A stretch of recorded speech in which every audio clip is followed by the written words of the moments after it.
Okay, hi guys. Hey, welcome. Sorry for the few moments of delay there. My camera decided to go AWOL on me, and I. Sorry for the shakiness. Got to get my camera set up. It's just dangling. Wow, all my settings resetted somehow. Let me.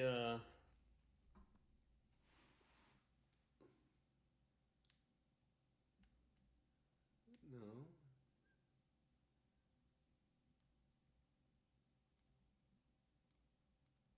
What just happened here?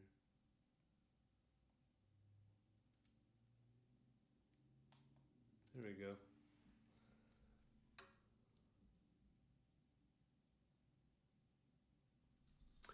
Hi everybody, this is Josh with Inktology. I hope you had a great weekend. It is Monday,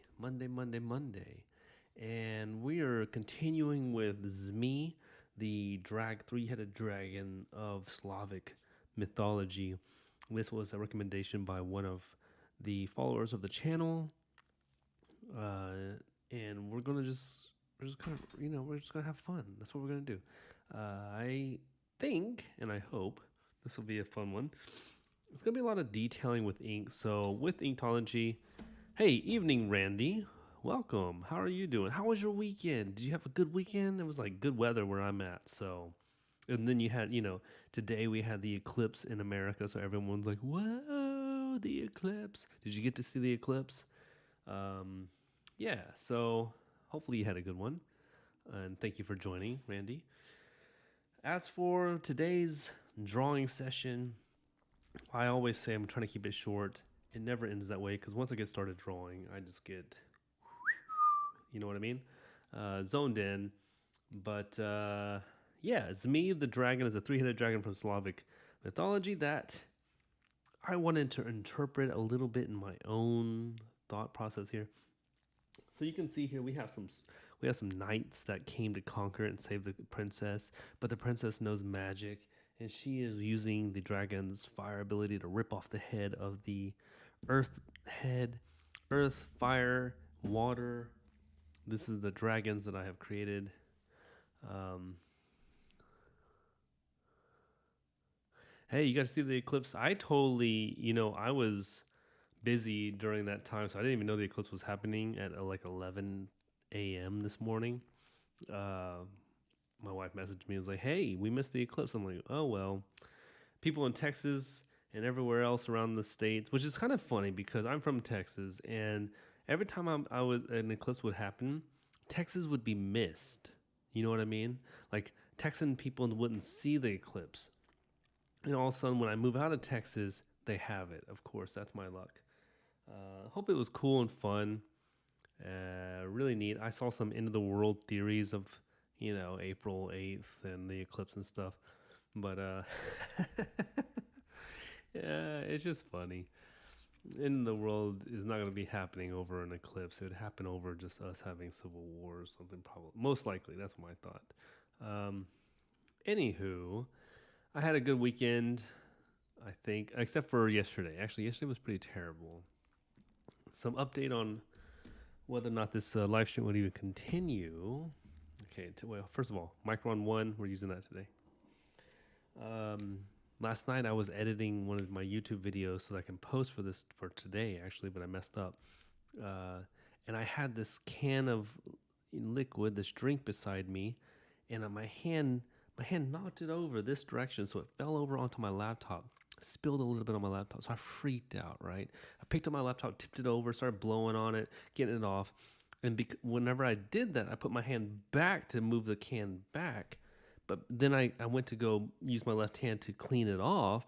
I would hit it back over, so it then would smack more liquid onto it, and then it tipped over again onto it. And I'm like, what the heck? So I did that 3 full times, and on the third time, I was about to curse, and I was like freaking out. I was like, oh my God, like I'm the most retarded, like ridiculous person ever. And there was all this liquid all over my laptop. I was flipping out. And then I was like, okay, I cleaned it off. It's fine. 5 minutes later, I'm editing my video, and sure enough, my computer starts freaking out. It starts glitching, and then all of a sudden it shuts down and restarts, reshuts down, restarts, shuts down and restarts. And I'm like, oh my gosh, the liquid finally got to it. Oh my god, I'm like having a, because everything's on my laptop, everything. So I started cleaning, I started blowing on it, I started doing everything, and then I just shut it down, try to shut it down, close it, and then I set it out for the night. So like my whole night has been stressing out. I didn't even get good sleep because I was stressing out so hard about whether or not I was going to lose my laptop. And my laptop, I've spent every penny I have on this sucker because, MacBooks by and large are expensive. But this one I try to deck out because I'm a video editor. And for me to lose that would be detrimental, I guess you would say. So luckily today, I put it out in the sun, let it dry out more. It turned back on. Now it's working fine. So glory to the heavens for that. That was a terrible, terrible night last night. And reminds me to never drink anything near my computer. Lesson to be learned for the weekend. Whew.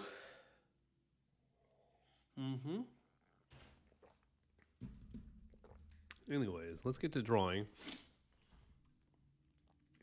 Any good drawings, Randy? Thank you. Hey, thanks for the submissions. Hopefully the Yuko and everyone else in the Discord has given some really good advice.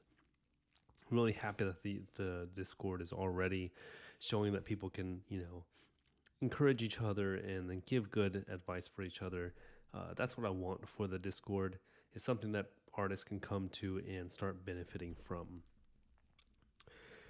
Makes me happy. Anyways, let's get drawing. So today I'm going to do a lot of outlining. I'm going to spend much time because right here we can see I've got to do the scales, and that's a lot of scales, like a ridiculous amount. This right here took me forever, amazingly enough, because I kept on wanting to match the pencil drawing. And I think it's better for me to erase all the scales on the pencil and then just start all over with my pen. So that way I don't have to try to match them. I think matching them causes me more stress and difficulty of putting it through there. Yeah, hey, your drawing so far look fantastic, dude. Loving it. I think it's great. Yuko's not his. I keep on saying he and she. I don't know why everyone thinks. I think everyone's a he in my stuff. Anyways, Yuko has really good recommendations. Those books are actually fantastic. I didn't even think of those books, honestly. Mine was not there. But they are good. In fact, I might get the perspective one because perspective is one of those things that I don't really practice as much as I should. But I should. Perspective is extremely important. Kim Jong-gi, I studied a lot of his way of perspective where he would do a grid and create the characters in these block formats. And that's really good. I thought that was fantastic. But it'd be better to have a full understanding mathematically of how to draw perspectively. Because once you know it, it doesn't really go anywhere. And it's an asset to have for architecture, character design, as well as building scenes. I think I don't talk about much about building scenes in my YouTube videos. I should. But building scenes usually comes from a lot of perspective study. And I think, to have a perspective understanding, a better one, would help me out better. What I end up doing most of the time is taking a perspective from a specific scene or screenshot or comic scene or something and thinking about it and just manipulating it to work for me. because I don't know. I don't feel like I should create a new scene or a new perspective when I have one that I enjoy. Um, and not like anybody could ever be like, oh, you took this perspective from somewhere else. It's like, well, no, you really can't say that because perspective is perspective. It's like, how many of us have seen that same exact perspective scene, you know? So, but it's probably good to learn it. I mean, I know it's good to learn it. It's a fact you should learn it. But hold on a second. Let me get some music going.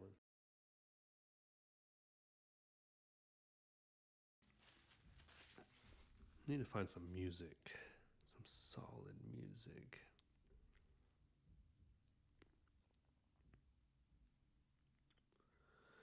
Do do do do do.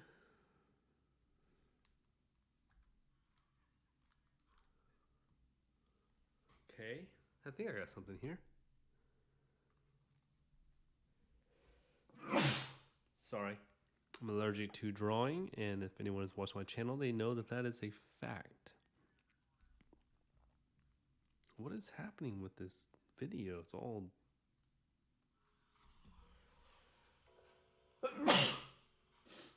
Golly, this is ridiculous, guys.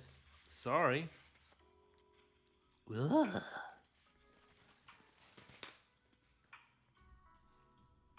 Hey, Yukuri. How's your weekend?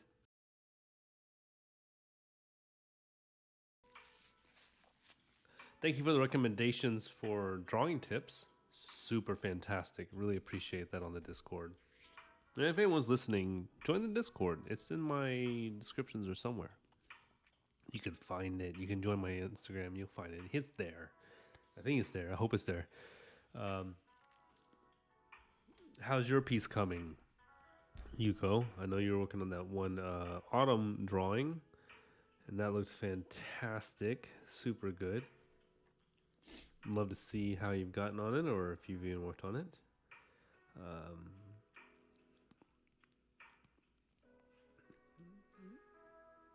Oh, my ears are like need to be popped because I just blew my nose. It's funny. All day I'm fine, and the moment I come into this room to draw, I start like sneezing.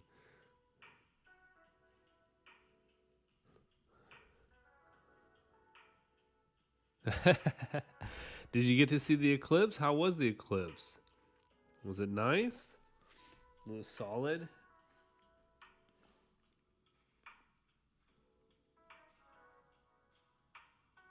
I missed it. It sucked. I missed the eclipse. Kind of sad. Not too sad though. I'm sure there'll be another one in like a year or two. Oh, you felt sick and I'm sorry you were sick. That sucks. Hope you feel better. Yeah, but you got to babysit. That's money, right? Yeah, I heard the eclipse was beautiful. Actually, I saw some videos of it, and it's interesting that when the moon came across the front of it, you could see the solar flares on the edge of the actual sun, which I wish I got to see. I love space. I love anything that has to do with the solar system. I'm a huge fan of. I have posters of the solar system and stuff in my room. You know what? I miss every eclipse. I've just kind of accepted the fact that I'm going to miss every eclipse that comes around. But I'm glad that you got to see it, That's dope.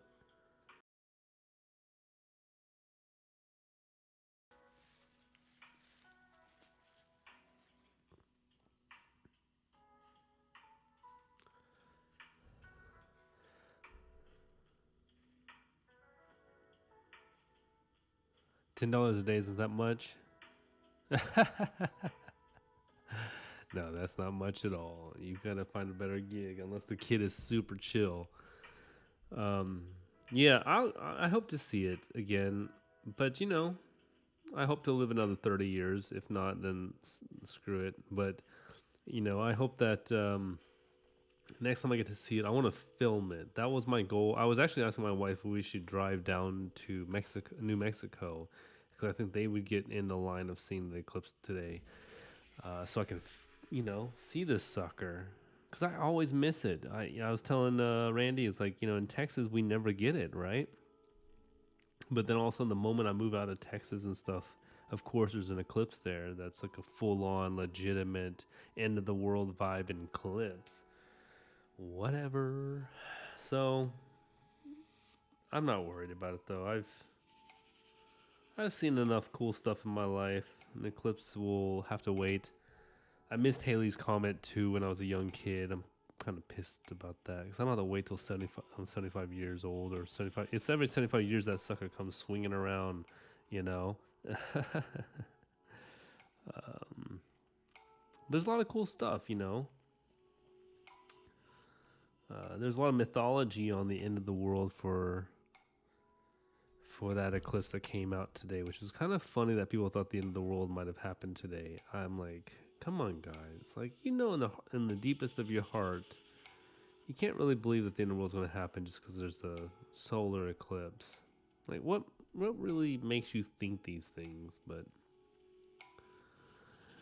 humans will be humans. Can't really say.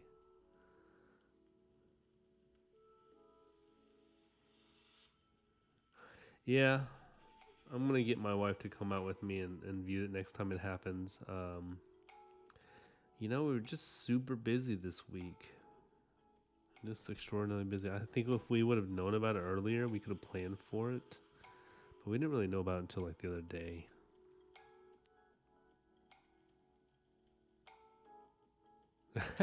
$2,000 people. Hey, that's enough to cause a riot, you know?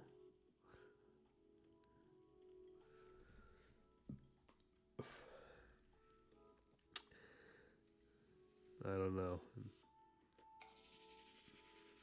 I do wish I got to see it because it just sounds cool that the sun would be blotted out. In lots of lore and mythology, the eclipses are revered as these, you know, these moments in life where, you know, there was one eclipse that actually happened that actually stopped a war, right? I don't remember. I read it actually yesterday or today that there was a war that was happening between two countries, and this was like thousands of years ago, and they had fought for so long, lost so many people, but then because there was a solar eclipse on the day of their battle, they decided to make a truce and say, hey, because of this solar eclipse, let's become peace and stop this war and this fight.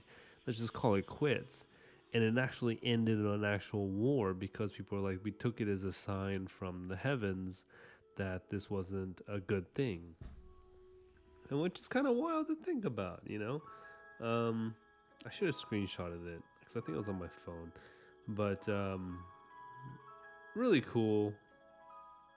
I think eclipses are really dope. I think a lot of people have translated throughout history that it'd mean the end of the world or something crazy, but you know what? Even the Bible itself says that was it Joshua? I think Joshua had to do with something with the eclipse, or was it Moses? One of them. Sorry, I'm foggy right now. And you know, solar movements had a lot to do with it, but also, you know, we have to take into account that solar understandings are still being understood even to this day. But in the past, you know, yeah, it is true. They were like, you know what, this solar thing happened. Maybe it's a sign from the heavens that we should not be trying to kill each other. It's true. But at the same time,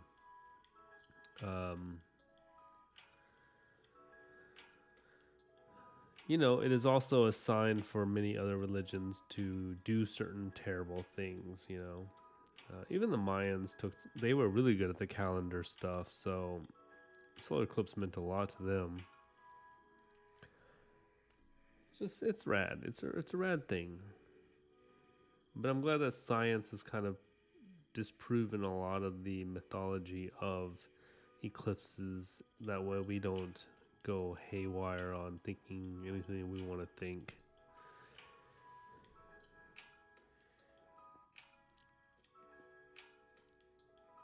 But solar eclipses are cool.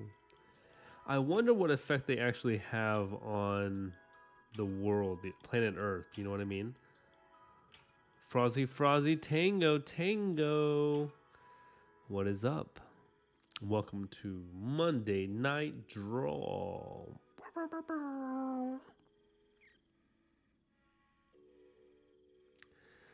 We're talking about the eclipse.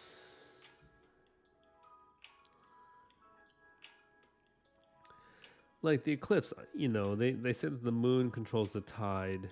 So if eclipse happens, does that mean that tides get higher for a moment? Does that affect the planet? Are they necessary for the planet to grow and progress? Like the solar system to me is like a clock, a really intricate, deep diving clock that we don't understand, right? Oh, thank you, appreciate it. Yeah, we're getting some work done. Look at this, guys. Got some fire. I've been outlining all day. These scales have taken me forever. So today we're just going to we're going to draw these details in. Though Yuko, let me just explain to our viewers who might listen to this for the first time. Yuko recommended me do Zmei. Is Zmei the dragon from a Slavic mythology. It's a 3-headed dragon. Unfortunately, dragons have a lot of scales and a lot of detail to them. So as I'm doing this ink drawing, this is Inktology. You, Cody, sorry. I don't know why I do that. I've got mental disability in my brain. Okay. Yuko wants watercolor. And I was like, you know what? I love watercolor. Watercolor is dope as they can come. Let me do it. And so I'm doing it, but I'm not even thinking about the watercolor aspect as much as I'm thinking about the inking because I love inking. But now that I'm inking this is going to be super hyper detailed. I'm curious, what is watercolor going to look like? How am I going to do this to make it look legit? Because I would hate to like really work hard on this on inking and then ruin the sucker, making it like terrible watercolor. So if you're viewing this and you're like, what are you doing with this, Josh? Well, I'm inking this and then I'm going to see what detailed art looks like under a watercolor palette. I think I can do it. I think if I keep it under one tone of colors, like red or something. If I just did like red, green, blue, different yellows, all this kind of stuff, I think it would turn into trash. So I may just do this all red. I don't know. I'm really liking the red idea, but I need to research other watercolor stuff, and I need to even learn some watercolor techniques in order to do this. I have no idea. Well, I will scan it. I will take photos of it when it's done so that I can color it digitally for sure. And that way I can have it preserved, right? But I've got to be bold. I've got to be testy about the fact that this has got to be, I got to try it out. Because art is about being literally bold, right? When you draw something on a paper, whether it be pencil, pen, or whatever, paint, you're taking a huge risk every single stroke. But the best part about the risk, and it's the most beautiful part of art, is that you get to see what confidence really looks like when you're done. And I love that. That's why I love ink. Ink is the most confident thing ever because if you screw up with ink, you have to deal with it. And then you have to manipulate the ink stroke that you just created. There's a couple times in here where I mess up on the scales, I mess up on the fire, but I go with it. I just go with it and I mold it into something new. And now you can't even tell, right? So I think it's great. Yes, you're right, Frozzy. The heads have different elements according to the the heads have different color according to the elements. But you know what? I'll have to figure out. I'll figure that out. You know, next stream because I think probably tomorrow I'll be able to start doing this. Tonight we're going to get the outlines done. And then tomorrow I'm gonna do the scales on my own. because I don't want to do all these scales and then talk to you guys. It just drives me insane. And all these dark shadow spots, I don't know. Should I clean them up with all black with ink and then paint watercolor over, or should I make it a really dark watercolor? You tell me.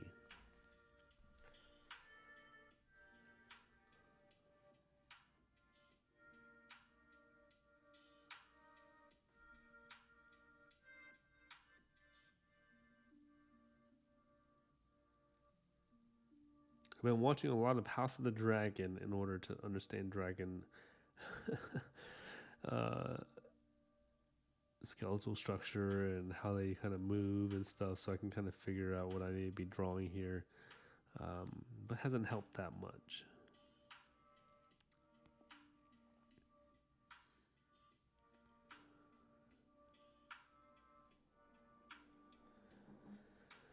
I'm using a Micron 01 right now. I probably should use something a little bit thicker, but yeah, I don't know. We'll see. Your watercolor, what did you say, Frozzy? You said watercolor's pathetic. Dude, my watercolor is trash. You don't have to worry because my watercolor is pretty much absent from existence.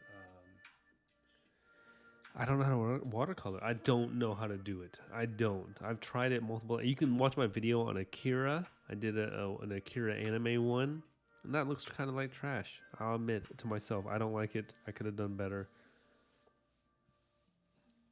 But we must learn.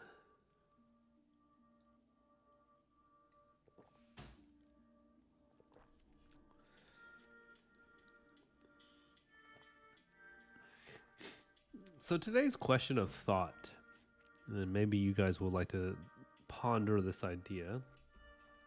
Do you need college education to do art? What's your thought about going to school for art? I want to know what your thoughts are. Do you need to go to school for art do you think that that's even, okay, here's one. Do you think it actually improves your art ability in a way that would produce anything? Or B, do you think that you needed to get a job? Is that important? Or C, do you think if you want to be an artist, period, outside of the world of anything else, just be an artist, that you have to spend the money to go to school?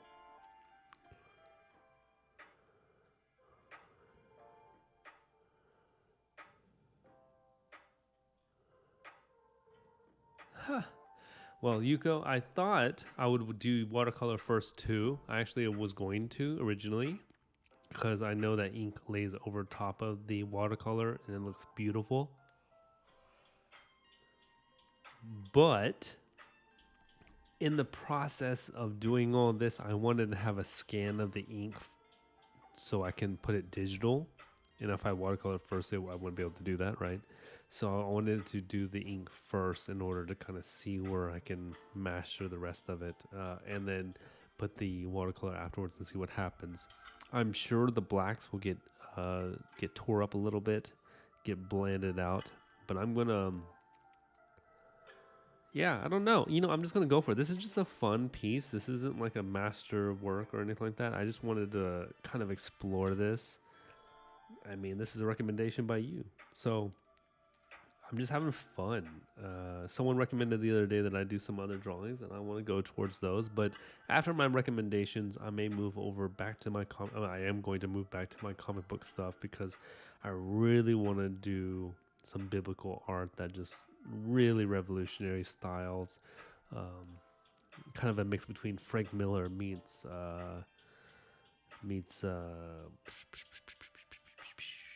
Andy Braze. Andy Brace. So I think you're gonna like that. It's gonna be much more intricate than this, but then also have a heavy tone of black, almost like a Frank Miller meets, Todd McFarlane stuff.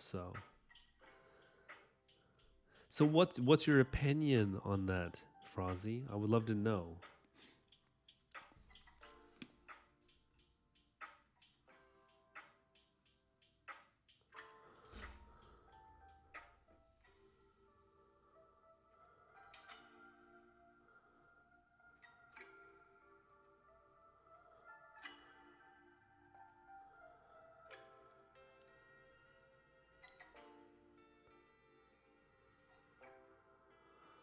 my gosh, my camera's shaking so much. How are you guys living with this? The reason why I ask up the college information, because I was accepted into Art Institute of Houston back when I was like right out of high school. I was like 17 years old, and they were like, "Oh, Josh, you can come into this program and learn animation, learn illustration, and this would be your quality of art by the time you're done." And they showed me this 4-year.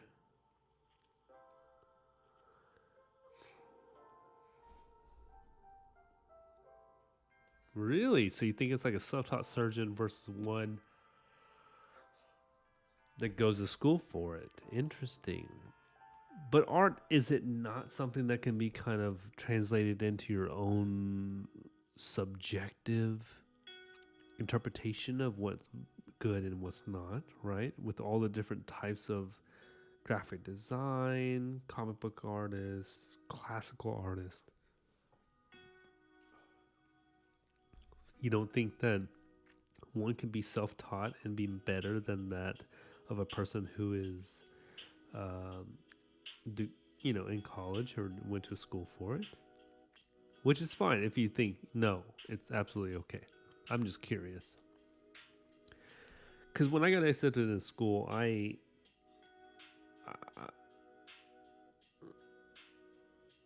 you're right. It is just like marketing. It is marketing. These days, it's heavily marketed.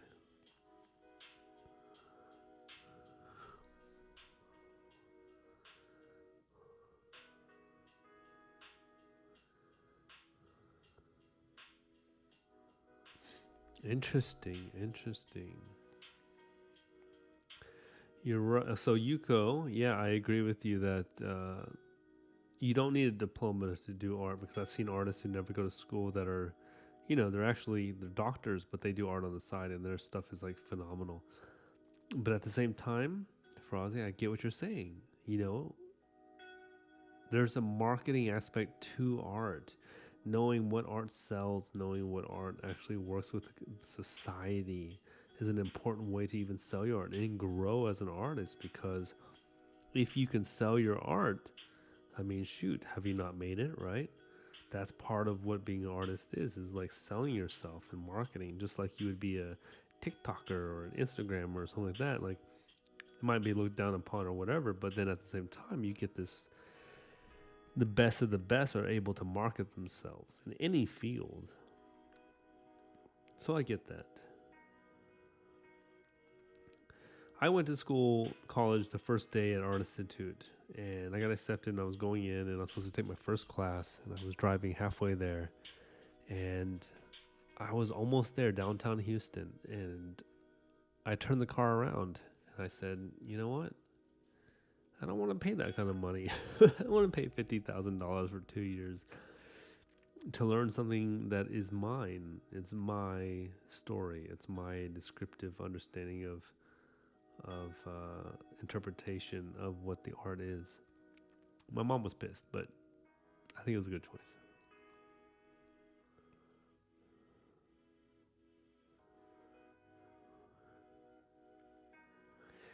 Yeah. There's an application reason for college. It could probably be useful. And they say, well, most of my artist friends who actually did attend, they said it's really good to meet other artists. And the reason why is because when you meet other artists want to help you out and connect you with networking and jobs that might help you in the art field. And I get that. But if it takes paying $50,000 for, I don't know. You know what I mean? And Randy, I totally feel you. Yeah. For people later in their lives wanting to do art, they shouldn't be held back with the fear like, oh, they started too late. One of my students, her sister is, I want to say like 16 or maybe 15. She's young. She's a kid. And we asked her, what does she want to do? And she said art, right? Because her sister does art. I taught her, and her sister wants to follow along her sister's line. But she goes, wait, but I can't do it because I'm too old. And she was 15 years old. And I was flabbergasted. I was literally, my wife and I were just sitting there going, "What on earth? Like, you're 15 years old and you think that you've already passed up the age of learning art? Like, who told you this lie?" But um, in some cultures, that's literally what they teach you. That you can't do it unless you start at a really young age. The musicians or ballet and all this kind of stuff. Um, so I just thought that was interesting because art is one of those things that if you were 95 years old and you wanted to start doing art, I bet you can create such amazing art that would blow people's minds, and it wouldn't matter because it's not about your age. No one thinks about your age when you start. They think about what content you create. But it's strange that we would put a limit on it as humans growing into the society. You know what I mean? So I think no matter what your age is, it doesn't matter whatsoever. It doesn't even come close to mattering. It matters how much effort you put into it and what kind of story you're trying to tell. Whereas in ballet, you may need to be physically fit and look, physically young or whatever. But I mean, shoot, if you were a 50-year-old that could flexibly stand on your toes, I mean, why would that stop you from being a dancer or whatever? Maybe society's got us all twisted up.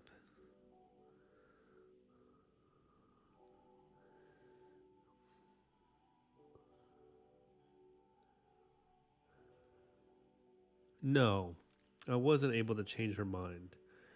The reason why is because she's Korean, and Koreans can be quite stubborn. I mean, I hope her sister changed her mind. We told her, it was like, hey, look, we laughed about it. We were like, this is kind of ridiculous. I know you think, kiddo, like you have to start when you're 10 or something, but that's because in Korea, in order to be an artist, you have to go to an art school. So that means your parents have to put you in art school, right? And that art school has to start you off right out of middle school. And then once you're out of middle school, then you can start studying amongst those people. But it's really tough. As a teacher, I taught so heavily on my kids. Like, stop. Okay, here's an example. A lot of my kids, um, wanted to get plastic surgery. I'm talking about 15-year-olds. 15-year-olds want to get plastic surgery, and it's because the Korean society teaches that you can't get a job as a stewardess at an airline unless you're almost 5'10" and you have plastic surgery. You just can't do it. You just cannot do it. In America we fight for like equal rights and like equality and all these kind of things, but you have to remember in other countries they don't. They have an extremely strict like prejudice against people. And South Korea is one of those countries. People love K-pop and think that, oh, K-pop's amazing, but they don't really dig into like what does it mean to be a K-pop artist, right? To be a K-pop artist, you have to pretty much sell your soul. And in the same way in school, a lot of my students were like, one of my students was 15 and she, you're right, Frozzy, it's shaped by corporate culture. Um, and the corporate world shapes everything that they do. So a lot of my kids actually, and one of my 15 was, I know this one specifically because it made me really sad. It hurt my soul in every way possible. She was a sweet girl, sweet, absolutely beautiful and wonderful human being. And she said she was going to get surgery to chisel her jaw so that it would be more V-line jaw, like a V, right? And not like a U. And I was like, why? She's like, teacher, because I can't get a job if I do this. And I thought, like, okay, what job are you going for, first of all? And second of all, like, what does it matter? But to her, it meant everything because people made fun of her if she didn't have that. And the bullying system in South Korea is really, really extreme. Like, I had to like literally kick out my kids in class kick them out of my class. I'd have to like discipline them because these boys would call my girls pigs, you know? The Korean word is called tweji. Yeah, I know. Chin surgery sounds terrible. Like, imagine you have your chin and you just have to chisel. Like, you have to like break the bone and chisel it off like a sandpaper and stuff. Brutal. But these boys would call these girls tweji, which is called pig, and it was to insult them for looking like pigs. And that's terrible. In America, you get punched right in the face for that nonsense, right?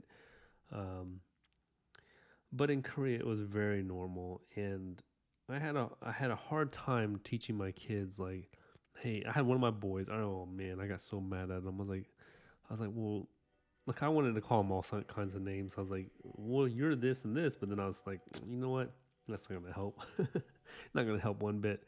So I was like, you know what? Understand that that's not nice. And he was like, what do you mean, teacher? It's not nice. She's this way. I'm like, yeah, yeah, yeah. But what if I called you pig? How would you feel? He was like, but I'm not a pig. I'm like, but yeah, but you could look like that way, and how would you feel? And he's like, I think he got it a little bit. He stopped doing it, but each year that I taught, I'd have to deal with new kids doing that kind of crap. And it's the Korean culture that really teaches it. It's a misogynistic culture, very misogynistic. Koreans are not nice, and I'm Korean, so I can say this crap. You know, it's the truth. Um, it's a lookist culture. If you look pretty, you look good, you can have everything you want. Um, you wrote about this in a comic. Oh no way, huh? I would love to hear about it. That's cool, Frozzy. But to my point, I guess, I think um, there's a subject to our own society of wanting to be the best of something or at least be prepared for it. And I think going to college to be an artist isn't really necessary. Being a doctor, you probably need some college degree for sure. I don't trust any, I don't think the doctors today even have enough training. So I think definitely the training for being a doctor is important. But for an artist is super subjective. It's about what people like. Like I would pay money for a Calvin and Hobbes comic strip way more than I would pay for an abstract piece of junk that I see in these galleries. Um, yeah.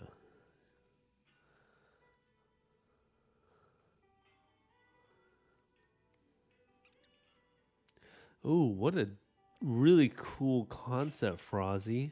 I love that. Dude, that is sick.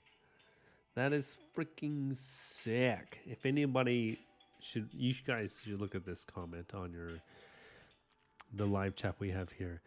Cyberpunk has augmentations, and people have to alter the looks to be accepted. Um, that is brilliant. That's a beautiful representation and metaphor for like how we do things in life. Oh, I love that. Yeah, augment. Yeah. Oh man, that's good. I would love to see that side of a comic book too. Like someone struggling with like wanting to get new assets to their body and stuff, and then being like, well, is it necessary? Like that's wild. Really good stuff. Oh, I hope you create that stuff. Ooh, ooh, ooh. Contemporary art. Yes, I do mean contemporary art. Now there is cool contemporary art. I won't say that there's not because I have seen really interesting contemporary art that I'm like, wow, this is brilliant interpretation of like emotion even through like wood crafting in the art sets of making 3D art through wood. Uh, that is really cool, and I think the contemporary wise, you can do a lot of stuff. But we can all admit, I think we can all admit, if we're anywhere subject to understanding art at all, that there's a lot of art out there that plays along the lines of just like taking advantage of just selling art for art, purposes and stuff. And they're just making money because it's abstract. And they say, oh, this means this and this means that. Which means, do you need to go to college for it? You know what I mean? Like, I don't think you need to go to college. I think college is a scam for art. Honestly, that's my personal thing. I do not diss anyone who went to college for art. Like, if you went, but I'm just saying, if you did, you might have realized, like, oh man, I probably didn't need it, but it did teach me a lot of things. I did network, and that's beneficial to you. And the reason why I bring this all up is because today I went to college, a community college today, to see if I can enroll. And I was struck with this question, like, what do you want to study? Right? When you go back to college, you're always like, what do you want to study? What do you want to learn? And I don't.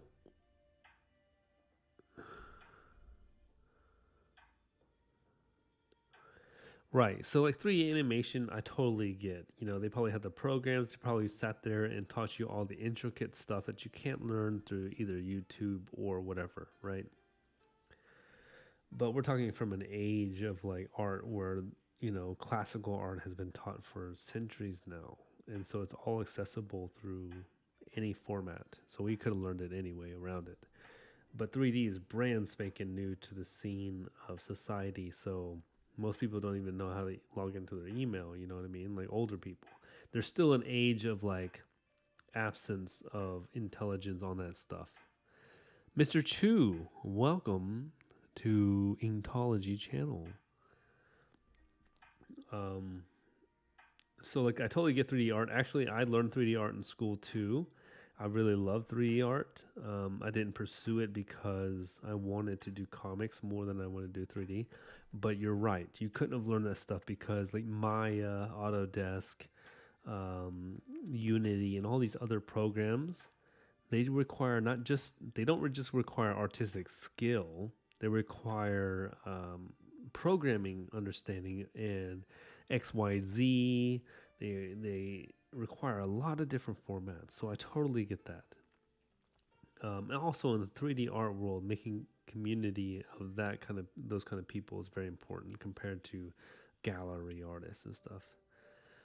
But for gallery artists that do oil paint or acrylic, I don't know if going to a college is even necessary because you're trying to convince the buyer to put it in their home or put it into their gallery, where 3D art has to be applicable, Bigarza 1218. Welcome to the Monday Night Draw. We are sketching the drag. Why am I so zoomed in? Sorry, guys. So, all that to say is, I'm going back to school. I decided I'm going to go back to college. I'm going to go finish my degree in anthropology. I took classes back in the day.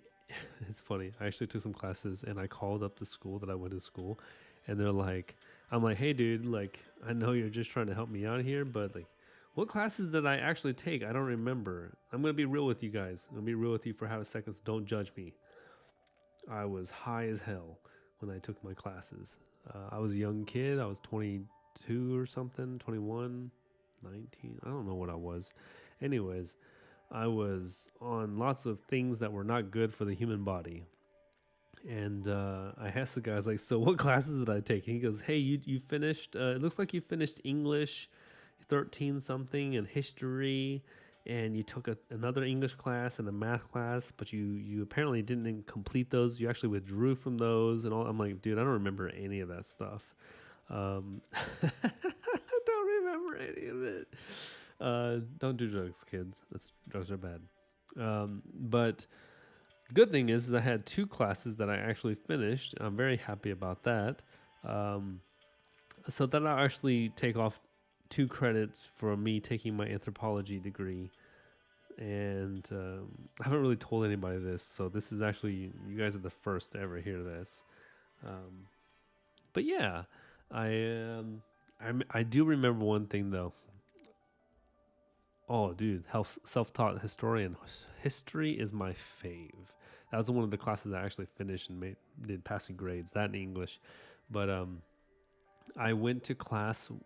I actually went to school the day I thought I had my final exam, and I went there, and there was this girl outside on the bench, and I was like, "Hey, where's all the students?" And she's like, "What?" I'm like, where's all the classmates? I know you were in my class." She's like, "Don't you remember? We don't have school anymore. School's finished." I'm like, "What do you mean? I have to take my final exam." She goes, "You took it last 2 weeks ago." And I was like, "What?" Like, "What do you mean I took it 2 weeks ago?" She goes, "Dude, don't you remember? You took it and you passed. You're actually one of the first people who finished early." I was like, "That was the exam?" She's like, "Yeah." I was like, "Wait, so we don't have class anymore?" She was like, "No, school's done with." And I traveled all the way there to the campus. That's why I said don't do drugs. I went there and I thought I had to take my final exam. I didn't even know I took my final exam, and I went there to take it. And she's like, "You finished it. You're good." uh,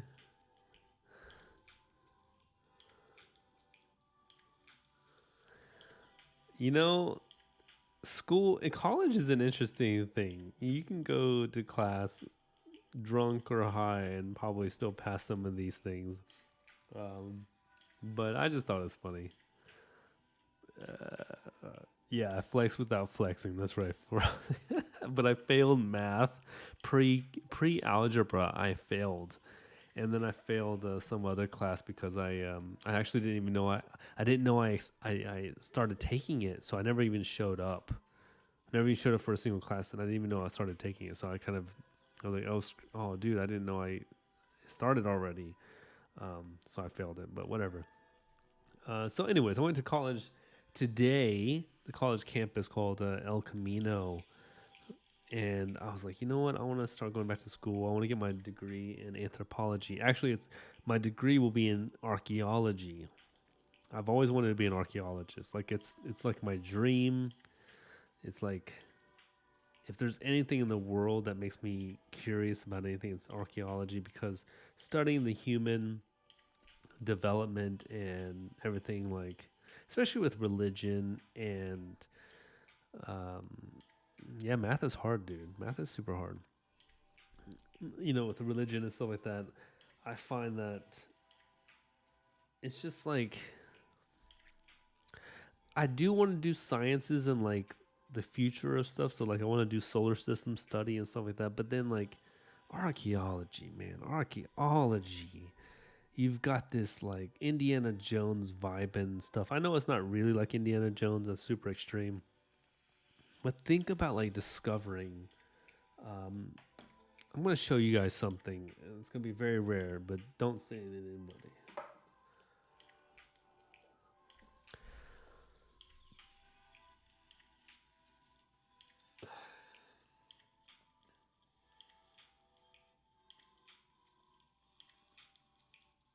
I have it like a. I think this is about 4,000 years old. It's a piece. Um, it's a. It's a god called Bet, Bet, the god of fertility. I can't tell you where it's from specifically because I don't want to, whatever. But I got this from a digger from a site in trade old for a flashlight and some money. But it was the gentleman invited me into his home, and he didn't even want to offer me anything. But one of his friends was a digger at a site, and there's so many artifacts that they find, right? That they collect them, and then some people take them home, and some people give them to the museums or whatever. Um, yeah, the god of horniness. But look at this. This still has the reason why I chose it. He laid out this towel, and it had all these different, um, what is it called? Gods artifacts on it, and they were all big. And I was like, "There's no way I can put this on my backpack and go on the airplane and get home." But the smallest one was this one, and this one here had blue indigo paint, where all the rest were kind of like a sandy, like they were deserty, right? And I was like, you know what? I'll take the smallest one out of kindness. And he looked at me and he unraveled, like he was like, okay. And I said, what can I give you? And he's like, nothing. I would showed you a picture. I actually have a picture of the guy beside me. I want to show you, but I don't want to put him in. He's probably dead now. I don't know. It's been 20 years now. His name was Friday. That's how cool his name was. He was a Freemason in a country that did not like that kind of stuff. Anyways, so this is one of my prized jewels of my artifact finds. It still has indigo paint. And you can see how there's two different layers of blue on it. And it's crumbling. And I'm sure more has crumbled since I've touched it. But this is what women would put. They would have these carved images on their toilets in their homes, or the places where they would go use the restroom, at least. And that would produce some kind of fertility god for them.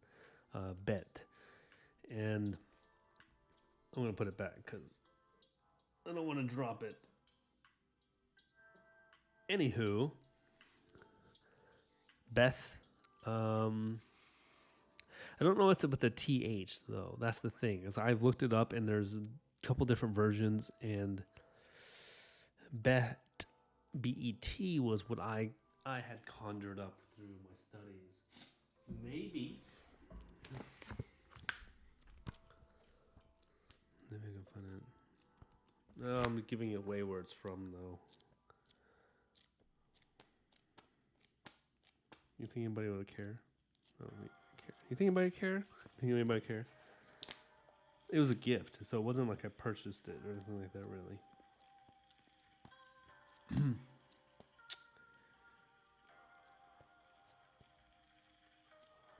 One day I hope to give it to a museum, though. I really do. I just don't know how to give it to a museum without getting in trouble.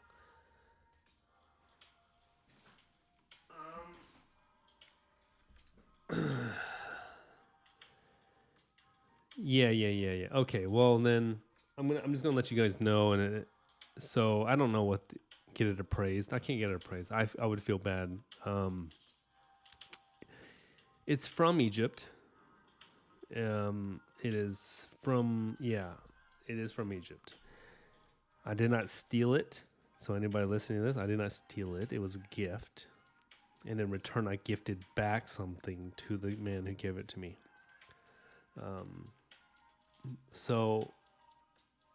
But all that to say is that because of that one little gift he gave me, I have cherished it and want to give back to the archaeology of finding more of these things and study more of these things because they're so beautiful. They're so amazing.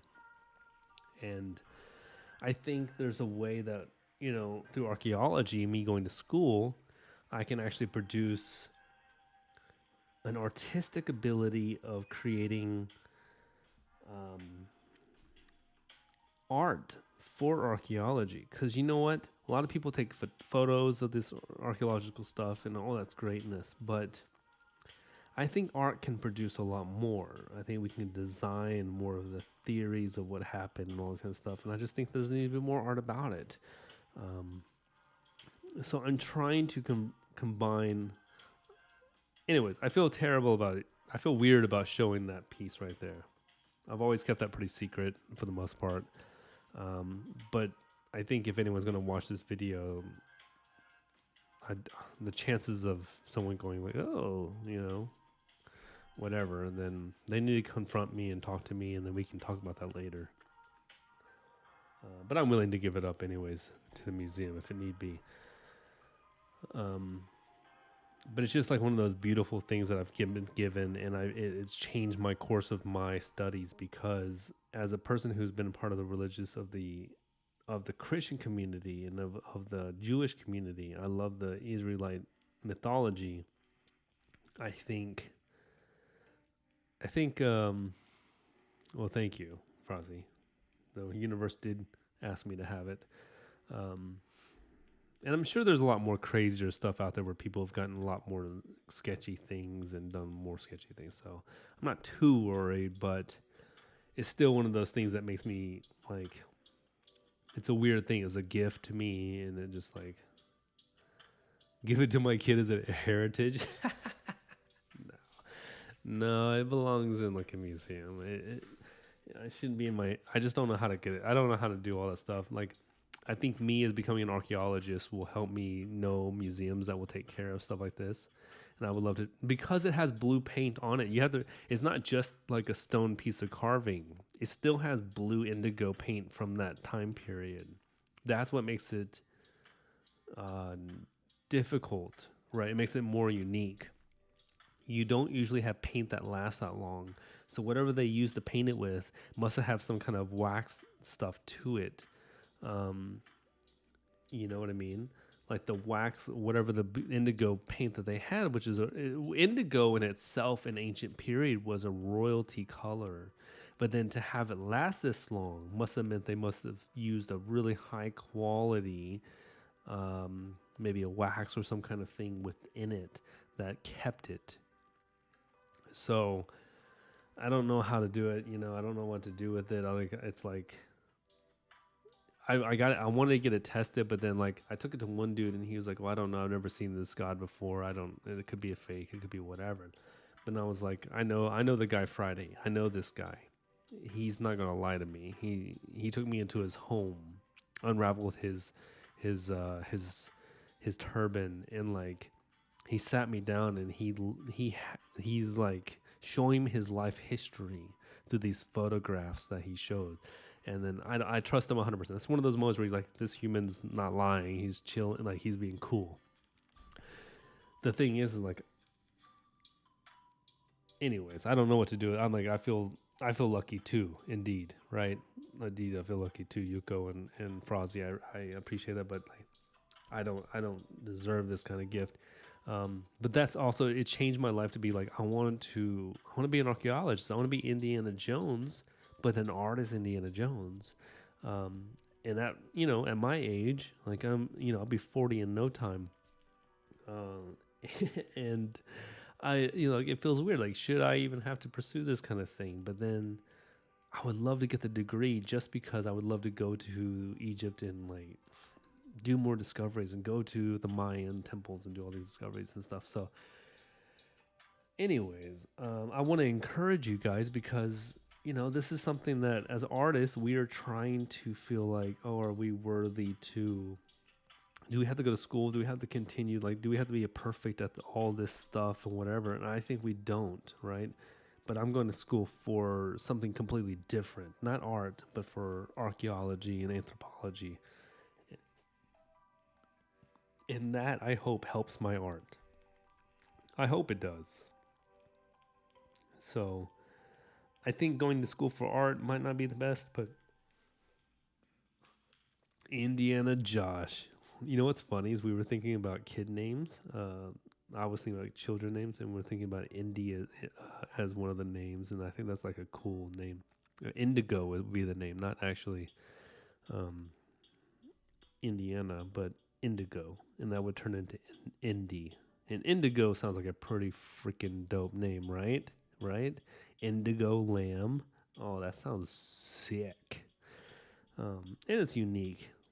I give props to my lady for that one because I didn't come up with that. I was gonna name my kid Bertha or Aida if I have a girl. Do you get the joke? My last name's Lamb. Aida Lamb or Bertha Lamb. It's great. Or Margaret, just for kicks and giggles.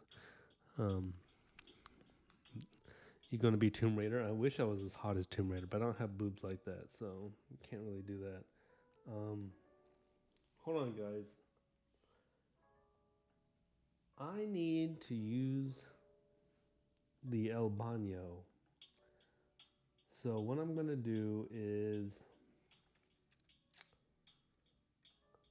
let you guys sit for half a second. I'll be back in 25 seconds, starting now. Sorry, guys.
Okay, I'm back. See, that wasn't that bad.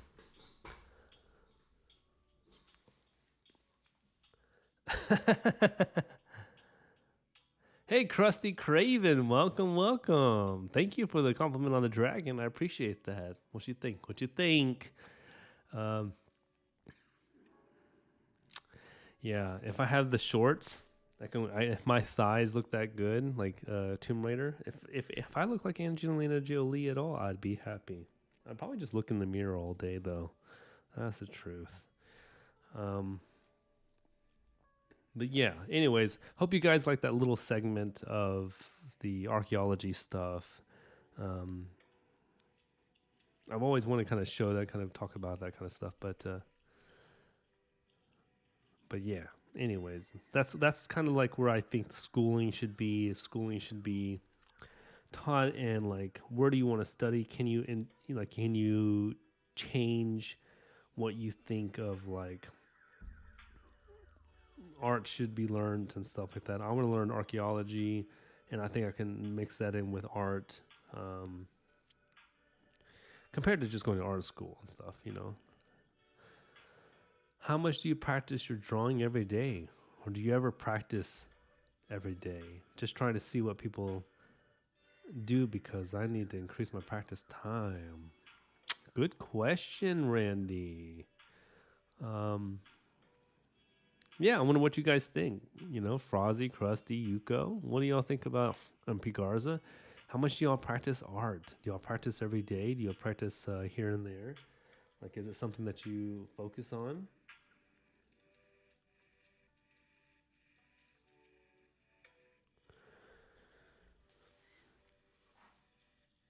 I have not practiced every day until this live stream. That's going to be honest. I draw pictures due to the fact that I want to draw the picture. And that's been my issue, is that I would produce something based off of that, because my skill set is not, I'm not the greatest artist, right? But I have one thing that I pride myself on, is learning how to perfect someone else's, or perfect a design style by looking at it and replicate it in my own way of like manipulating it.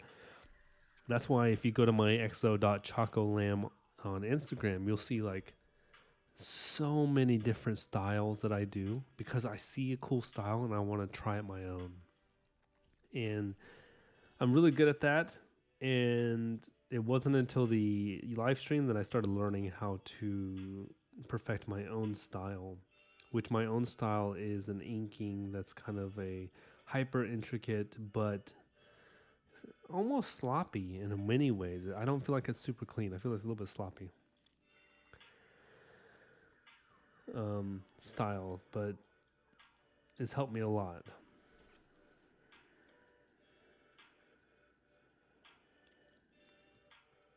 Coordination exercise is interesting.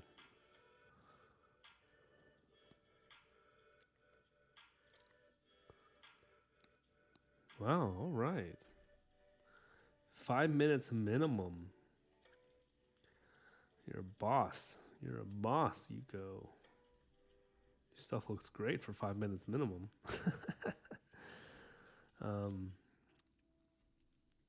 Just during my security walks, yeah. Hey, at least you're going to inking when you're done, Pigarza. It's really rad.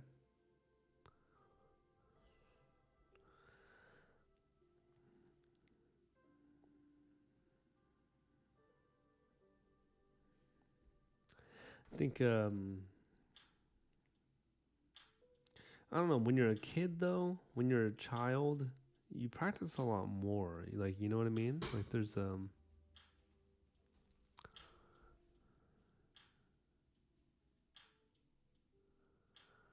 well, sounds like, Randy, that you're overthinking it, because you need to just draw and have fun. If you're not having fun drawing and you're trying to progress at all, then it could be a hindrance. I don't know.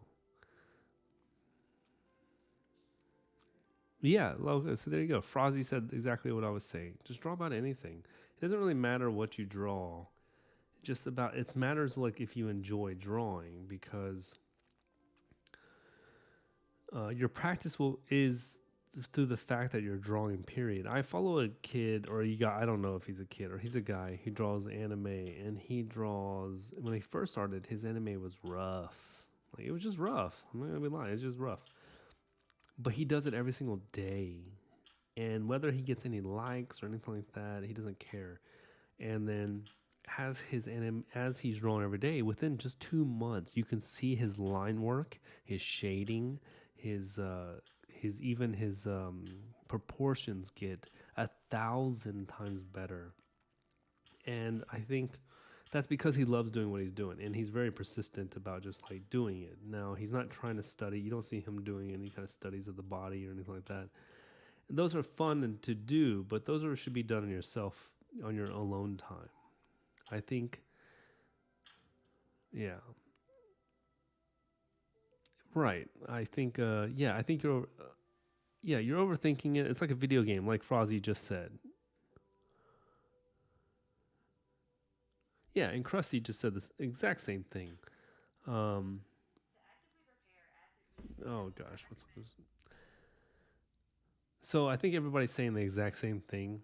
It's like, look, the biggest problem with us as artists is that we can overthink it and think like, we're ready to progress, and I need to get better at perception, or I need to get better at body structure or proportions or whatever it may be. And it actually hinders us from drawing what we enjoy drawing. So I think if you like doing comic books and doing X-Men, draw X-Men. If you like doing anime, do anime. If you like doing dragons and ink and then watercoloring it, then just do dragons and watercolor and do it. And eventually you're going to figure out things that you're going to never know that you needed to figure out. Because you're going to, it's natural in the human experience to get better at something. So don't worry. Don't worry about like learning body parts and all that kind of stuff. That's not necessary. Just have fun, draw pictures, try to finish. You know what the biggest progression is? Finish a drawing. Finish something and know that you finished it. Whether it looked good or bad, just finish it. And I think you're going to do great.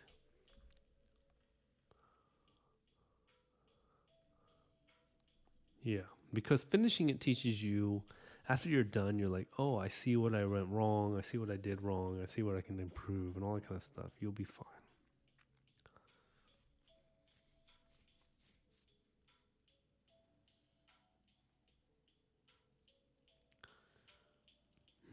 Right. Yeah, exactly. Let it flow. Let it flow, Neo. You are the chosen one. Just let it flow.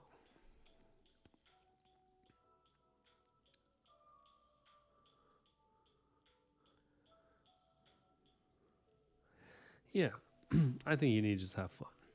I think any artist who wants to progress and does it for competition perspective on themselves is actually hindering themselves. I think if you do it because you love it, you're going to progress no matter what.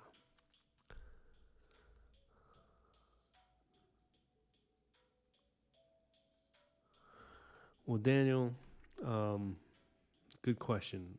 What happens whenever you keep on trying and it doesn't actually get to the point where you want to be at? Portrait drawings, and you're probably, if I'm thinking correctly, it's probably realism, right? All of these things, if you're not progressing, that's because I have found in my own experience is because you haven't taken the time to slow down.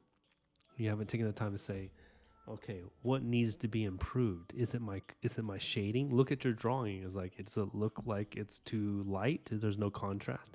Does it need more contrast? Are the lines sketchy? Are the proportions wrong? Are the eyes here and there? Is it looking goofy, right? Does it not look like the photo I'm trying to copy? And then you need to, just take a breath, step back and breathe and go, okay, these are the real issues that are here. So where do I need to really study? Okay, most of the time for portrait drawings, it's proportion. It's not even shading. Because if you were to do a line drawing of someone's face and it was perfectly the same lines as the photo that you were looking at, you would get the feeling that it would still portray what you're trying to do. But if you're trying to get that really deep contrast of shading with pencil and charcoal, then I think the normal response is to go, okay, well, I need to take more time, like pushing down, getting that charcoal in.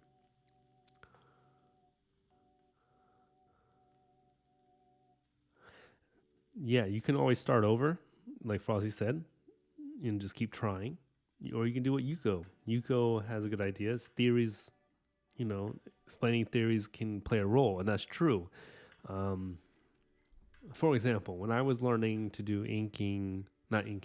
penciling for an oil painting, right?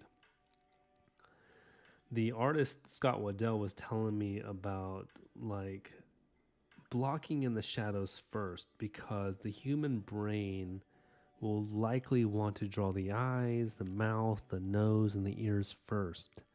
And what that can do sometimes is already build a disproportionate structure for you. So when you do the eyes, nose, and mouth, you think it's proportionate because you're drawing it.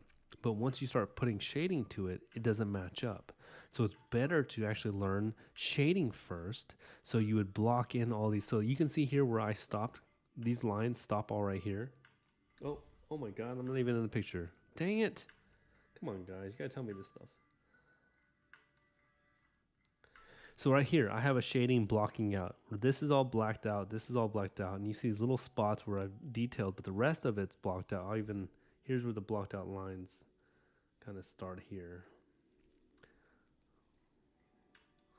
And all this will be black, but this is important because this structure is a shape. It's like this weird shape that I am supposed to compare to these other shapes in proportion. And that was a way I recently learned by him, and it helped me build better eyes and structure of the skull in comparison for all these things. Where before, I used to draw the eyes, draw the nostril and the mouth, and think, oh, okay, well then everything else should fall into place. It doesn't work that way for everybody. Thanks, you forgot the camera.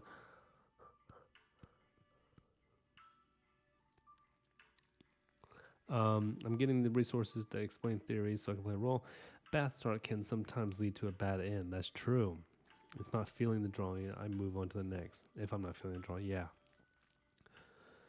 That's what thumbnails are here for. I used to have so much crumpled paper in my room from the trash used to have so much waste paper. I was drawing so much bad drawings. Dude, I fully understand.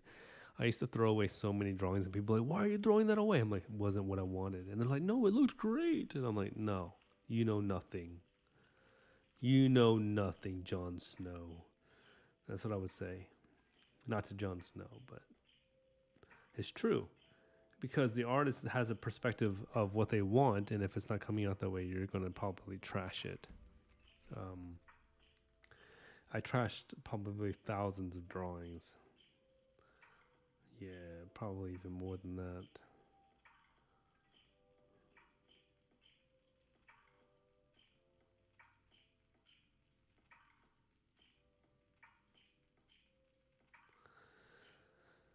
But for portraits and stuff, it's hard because portraits, when you get something a little bit off, Josh Snow.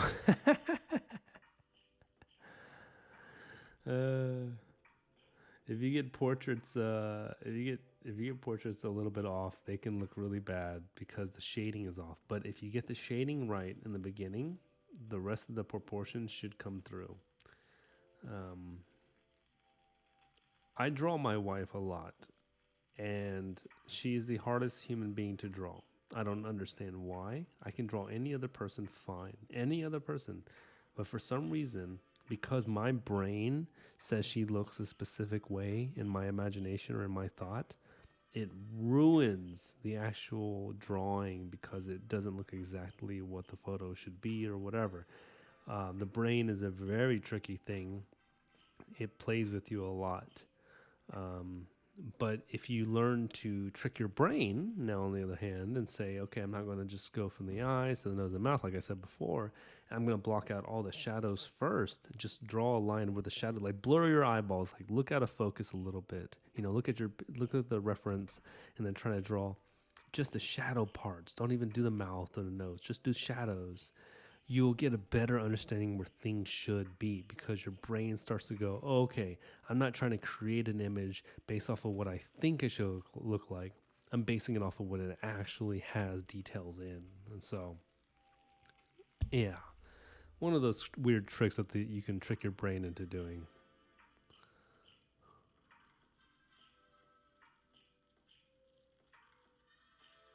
Yeah, if you draw attractive people, it can manipulate a lot. Because then you have a perception of what they should look like because you're attracted to them, and it's a weird thing. It's a weird thing. It's a weird thing that the human brain does. I don't understand it. Like that's why probably like women, you see all these women that are very attractive on the drawings and stuff, and it's hard. I mean, like if you see them and you want to draw them over to, it's really hard because you have this like I don't know. As for me as a guy, it's just kind of hard. I put them in a certain light. I don't know. And I think maybe for males, it's easier because I don't really look at them that way. I look at them more of a structural build. I don't know. It's a weird thing that the brain does. Kind of wonder if female artists, if any of you guys are female artists if you do that for male artists, if you mess them up more than you do with female perspectives because of those kind of things.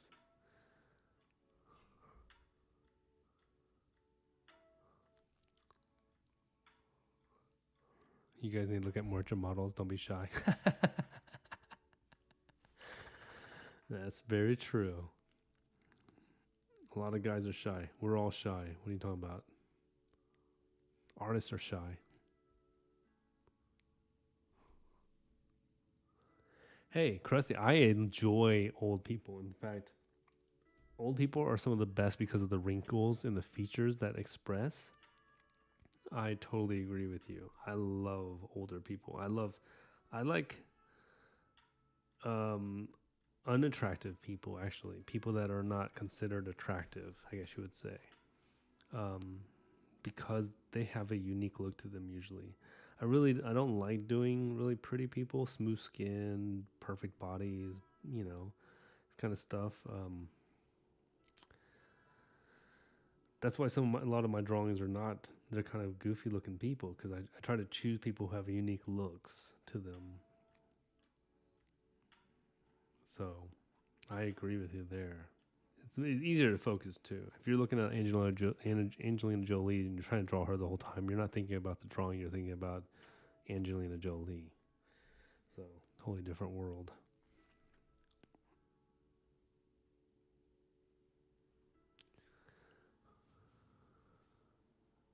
Dwarfs and goblins. Yeah. I always liked Lord of the Rings whenever who was the dwarf guy? He was like, some say we don't have women, the women don't exist, but they have beards just like us, like it's just so funny how he describes the women dwarves. Um, Hilarious, um, fun stuff.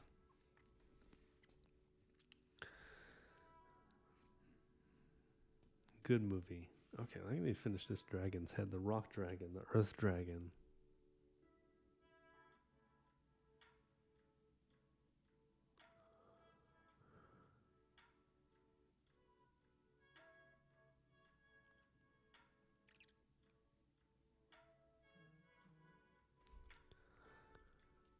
10 o'clock, baby. 10 o'clock. The eclipse is over. The moon has passed in front of the sun. The world has not ended. And we are still here, everybody. It's quite a blessing to be able to say that we're still here. Okay, so I live in Southern California. And the other day I was at Trader Joe's and I looked up in the sky and I saw the most beautiful thing ever. It was this rocket, SpaceX rocket, blasting at supersonic speeds through the sky, creating these clouds of ripples of just shattering pieces, and then pieces of the rocket were falling off and burning in the atmosphere. And it's happened like in the last couple of days. They did like 2 launches in this week or whatever. But what was most beautiful about it was that I looked up and I saw this thing and I go, oh my God. Like, do you guys realize what age we're living in? I live in an age where rockets are real. Do you understand like how crazy that is to me? Like, I remember growing up with Back to the Future and all these movies of like the future and stuff, like the aliens and Predator and all this kind of stuff. And I never thought that that was an actual real thing. It was untangible to me. But then walking down the street, going to the grocery store and seeing rockets fly through the sky and thinking this is on a weekly basis. We see 1 or 2 rockets, and that we're sending satellites, we're sending in, people are able to fly. Within 2 more decades, you and I will be able to travel to space commercially, most likely. You know, we'll have to probably pay a pretty penny, but still, probably be able to go to outer space and experience zero gravity, where that used to be a myth. It used to be something out of control sci-fi stuff. And in my own time period, I get to experience such a thing. So I was so happy. I almost like broke down because I was so so happy about this experience. You know what I mean? Like, we live in a cool time period where VR and in space travel and Mars is so tangible. Like, I don't know. That just, to me, that's rad. It's the coolest thing ever. I'm excited to be living in this time period. I think if any time period I would want to live in, it'd probably be this one. Maybe 20 years ahead, but even so, like, you wouldn't want to go to the 70s or 60s. You wouldn't want to go before that, because then the equality would have crapped out, especially if you're an ethnic person like myself. It would have been useless. And then, all kinds of different issues have been so difficult for humanity, and plagues and diseases and soap development, and you don't want to be back in the medieval ages where there's dragons either, because the plagues would kill you more than anything, right? Not even the dragons. You'd probably get dysentery, or you get some kind of smallpox or whatever, leprosy. But in this day and age, we have medical resources for everything, for most things. Space travel, I mean, it's fantastic. It just really is fantastic. And I think seeing those rockets made me really happy to be alive, because I'm able to do a live stream where I'm talking with you guys across the world. How cool is freaking that? So, anyways, just want to say a thanks.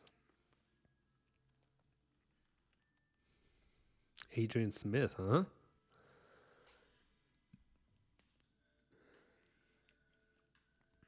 Hard metal music? That'd be dope. Dwarves and goblins. I love that stuff. Yeah, I think we should step back and be thankful a little bit. Now, I was watching the movie, the Disney movie Wish. It didn't do really good. I watched it today, and it's kind of like, if you had one wish, what would you wish for? Which I want to ask you guys. If you had one wish, what would you wish for? My wish would be able to travel back in any time or forward in any time period as I please. Kind of like a Doctor Who kind of vibing. Just Bill and Ted, just go there and check it out and come back whenever I want, without question. I think that would be the coolest wish I could ask for. But what would you guys wish for? If you had one wish, superpowers or infinite life or whatever, what would your wish be?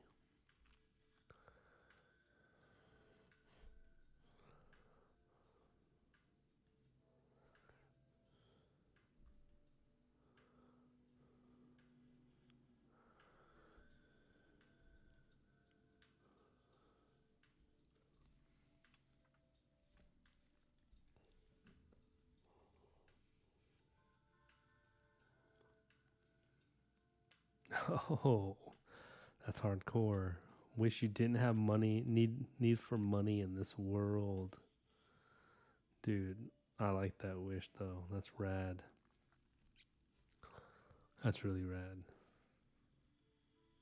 You wish to support yourself with art. You go. Come on now. You're telling me if you had a genie pop up, you would wish that. You could be more selfish. No one's gonna judge you.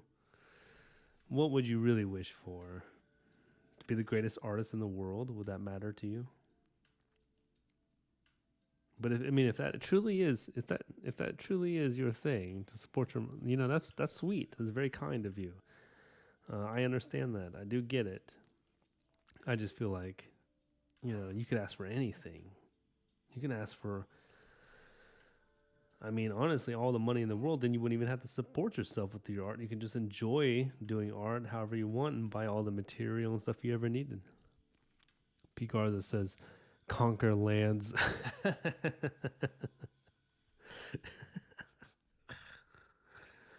That's the way to do it right there.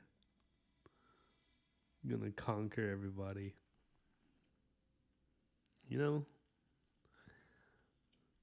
I would think I would do the traveling thing.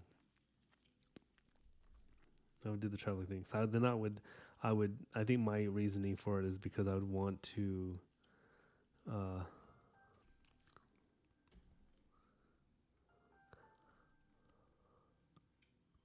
oh, really? You made your mother cry with that wish. Dang.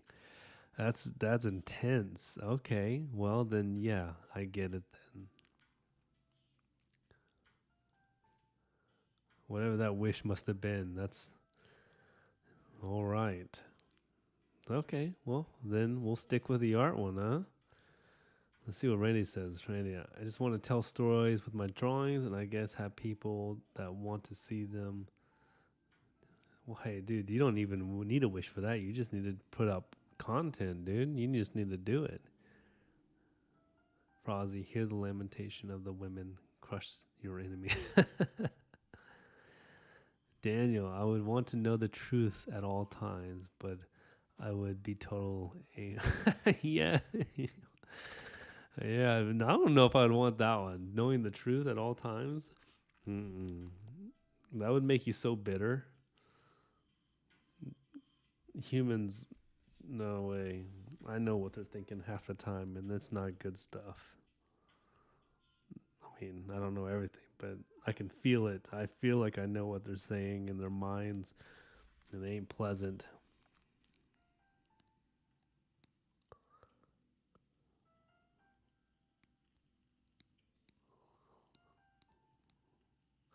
I believe, how would you travel?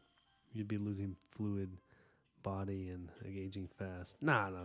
You just go there, and you come back just within the same time frame of your own existence. You go. Plus, I do art for the opposite effect and making someone cry. Hey, that's good. You bring joy to people through your art. Yeah, that's a tough one because if you want to go, no, time travel, you should be able to maintain your body energy. But to Yuko's comment, I think to be selfless, it could really hinder you to think about that wish, right? Like let's say the wish really did happen, like there was really a genie, and you had to think like, oh, I only get one wish. Like, oh crap, I can do all these different things that are selfish, right? But then the moment your mother or father or your family member, or if you lost someone in your family or something like that comes across your mind, then you're like, oh crap, what do I do? Do I be selfless? What do I do? What's really most valuable at the end of my life? Because I'm going to die eventually, unless I wish for eternal life. But then no one wants to wish for that because you could be stuck on this planet while it's pretty much a desert wasteland and be alone forever, and that would suck. So you can't really wish for eternal life. So you have to like kind of be like, well, what's better than eternal life, you know?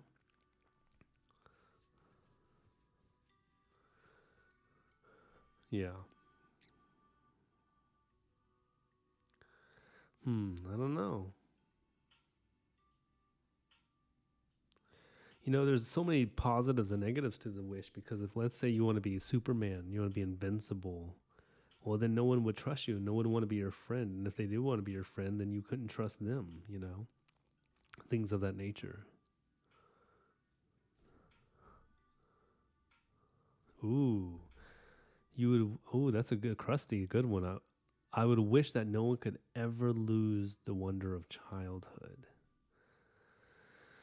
Interesting. It's a beautiful wish, Krusty. Very beautiful, in fact. Wonder what would happen with the world if they didn't lose their imagination and the wonder of being a child. Would it be a better place? Ooh, good question. Good thought. Ooh, that's nice. That's deep because that could change Hitler. That could change Stalin. It could change Mao. It could change all these dudes that had these negative effects on the world population and the way the world is today and politics. And I mean, you could even change Jesus Christ. I mean, what if he was like, nah, I want to just chill, not die? You know, like, there's so many things you could think about. Very nice. Very clever. What a powerful one. A very subtle one, too, because that's one that you wouldn't think that would have a lot of an effect, is like me being a time traveler or whatever, but that one could literally change the world and out. Good job. Good job. I like it. I like it, the spiky. It's good stuff. Clever.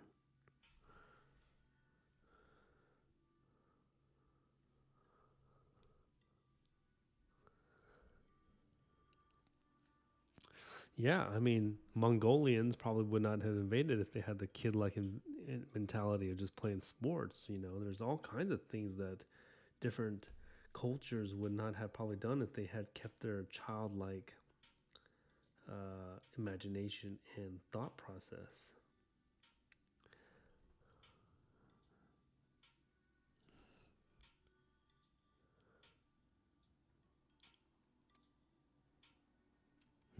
Cigars are interesting.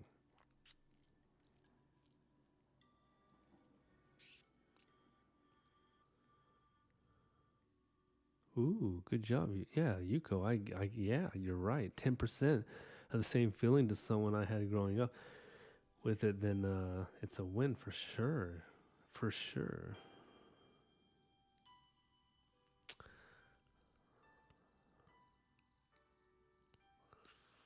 Isn't that the thought? You always wonder when you meet people and you're like, where did the child in you go? And you've taken life so seriously. Why did you do so many bad things? Or why did these conquerors do these bad things when were they not children? What was their childhood like if it was all that bad? I mean, like, how is that crazy that you would want your child to grow up like that? It's a it's an interesting thing. Because the childhood is meant for creativity. It's meant for unique thought process, and but when it's filled with trauma and filled with negative stuff, I mean, I guess you get these negative things. Makes me very sad.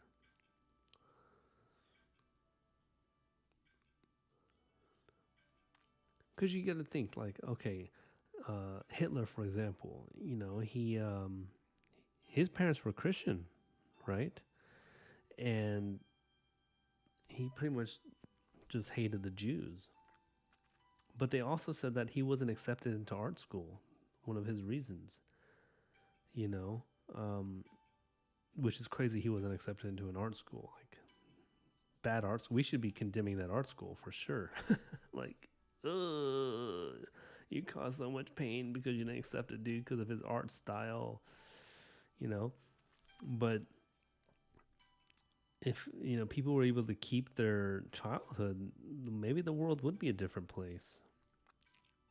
But do you think that there were some childhoods that were just could have been bad no matter what? One, it would have been worse if they kept their childhood, you know?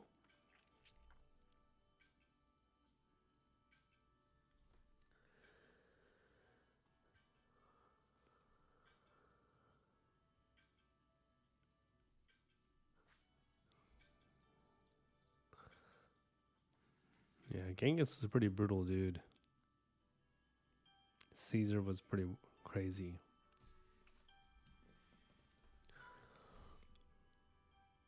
But maybe these people just needed some love, you know what I mean? Like, what if they had someone who just loved them and hugged them and said, hey, it's going to be okay. I appreciate you. I think you're great. And you don't have to do all these things. Like, would they have been different, do you think? Like, if you hugged Caesar and be like, hey, yo, dude, it's going to be all right. You think he would have changed? He might have had too much pressure at that time.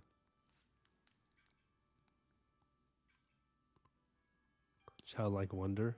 Yeah, maybe you're right. Childlike wonder is pretty unique. To say, oh, what is the world like in this fashion?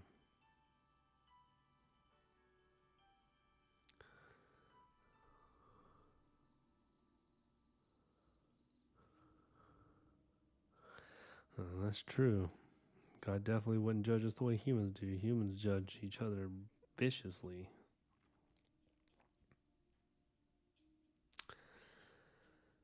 Humans are pretty bad people. Don't get it, but you know. But these are all really good answers. I'm very impressed with you guys. Like, you guys are deep. Deep like the sea, the ocean. And thank you for answering, because man, these are wildly good answers.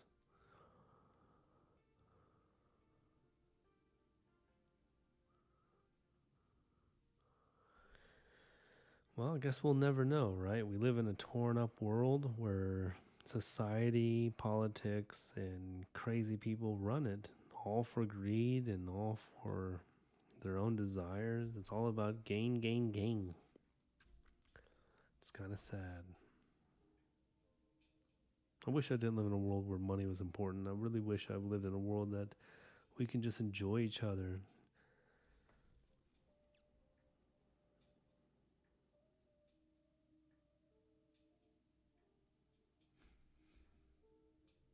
Yeah, yeah, yeah. I know. He got stabbed in. I was gonna put another dude over here, kind of like he stabbed it, but he got crushed in midst of doing it. But I was like, I'm just gonna throw swords and arrows randomly all over this dude so he can kind of, feel the vibe. Oh, I forgot some watermarks. So we're almost done. Actually, we're pretty much done for right now. Today, I'm gonna be ending it very soon, like in the next 5-10 minutes. Um, but let's do an overview real quick. Yeah, let me finish these clouds up here. I want to do all the outlines I can.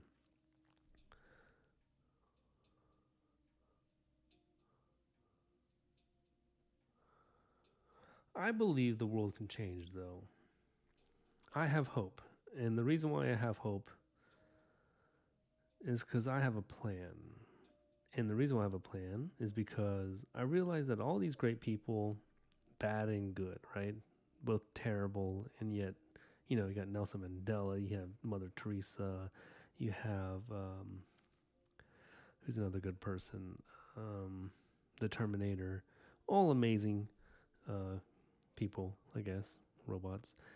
Or you have crazy people like Caesar and Nero and Genghis Khan and all these kind of characters. They all had this idea of strength and plan to change the world the way they wanted to change it.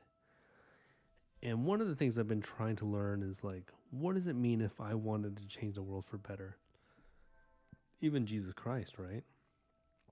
I use him because he changed the world more than anybody did, because he had created a religion that spawned off to be both beneficial and not beneficial in thousands of different ways. The Crusades, or witch hunts and all that kind of stuff, versus good organizations like helping the homeless and feeding widows and people in needing or whatever, and all that stuff. So that's a great thing. But then you have crazy people. So wait, what'd you say, Frozzy? He says, I was an innocent kid at one time, and I wanted to be friends.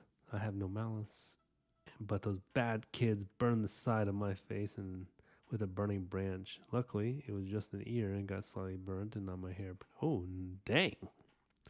Some freaking kids need to get punched in the face, it sounds like, Frozzy.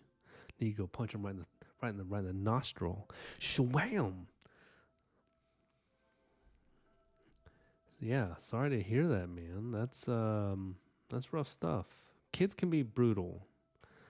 I was talking with someone the other day about regrets, and there was a kid from England, young kid who came to high school, and we treated him so bad because he was different. He was from England, and I don't know why I even participated in that stuff. Like, it's not my character, but we did, we just bullied the kid, and he was probably scarred for that. Because I know for myself, I was bullied as a kid too for being ethnic in an all-white school. Like, I got into fights every recess in elementary with the only other ethnic kid named Victor Gonzalez. Like, I know what it means to be bullied, so I don't know why I did to other people. So I feel,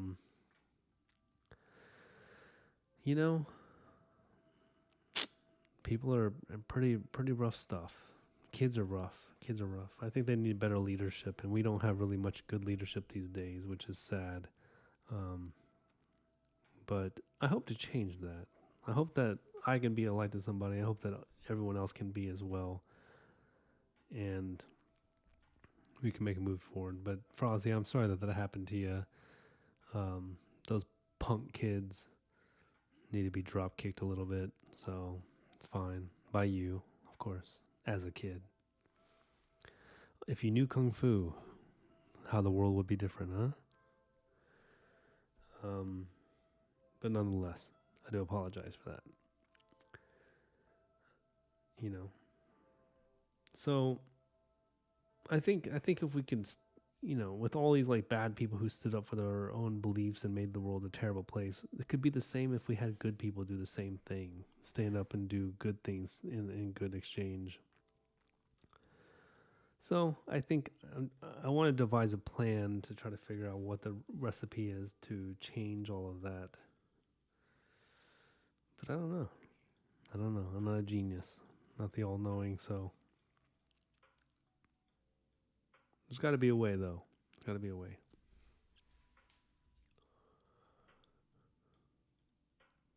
Some of my favorite heroes are like Steve Irwin,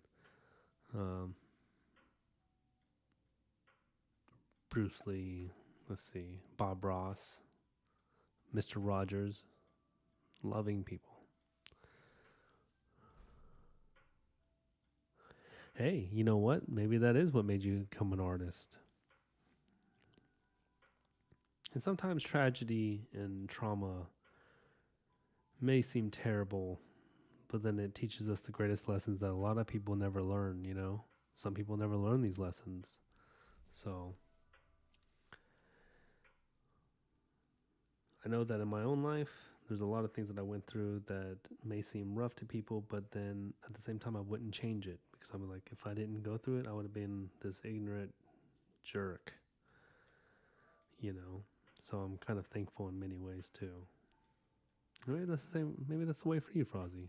Maybe these things had to happen to make you become the amazing person you are today. You never know.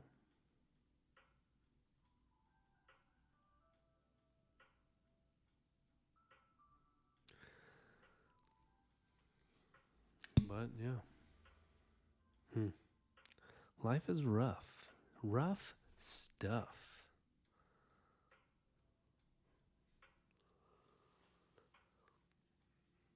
Okay, we outlined this guy pretty well today. I think artists are the best, though. Tell you the truth, artists are some of the best because us artists, we get it. When someone has like an intellectual thought or some kind of deep thought about something or something, a perspective that is unique and different, we as artists go, man, that's cool because I get to like vibe with what that would look like or how that is portrayed. We are very, very independent minded, of course, but I think a lot of artists, they look at the world differently because they're in control of portraying it on a medium. So they're always looking for something to portray in a different light. Maybe the bad people are politicians. I don't know. Maybe they don't have the imagination that we do. But I know that I love being an artist, and I love that you guys are artists because you guys are just, honestly, you're the best crew I've had in a while. I like every single one of you. All of you. All 6 of you.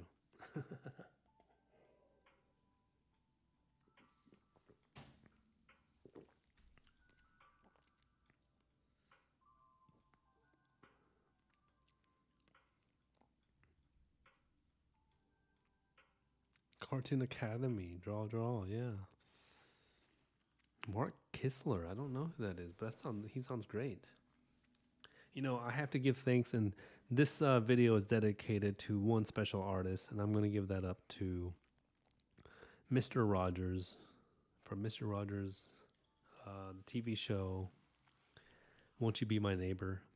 One of the reasons why I created this thing was because I wanted to have a community of neighbors. Even I think Daniel Chu should know this, actually. I think I told him once. But I wanted to recreate the idea of what it meant to be a neighbor.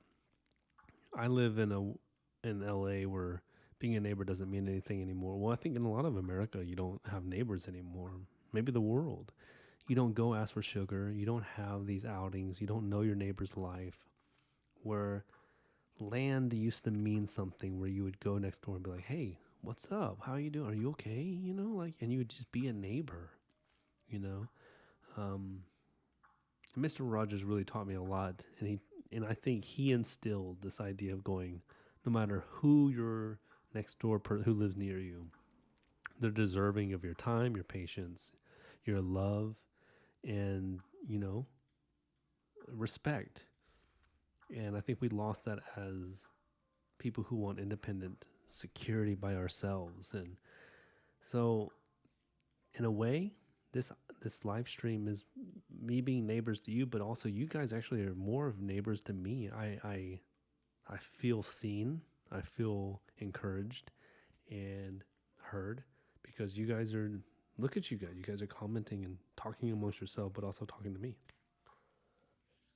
So I want to say thank you, all you guys, every single one of you, and girls, sorry. You're beautiful people, amazing people. And I hope that you won't mind being my neighbor. Won't you be my neighbor? Sorry, I had to say it. I had to try. But it's true. It's very true. I'm being honest with you.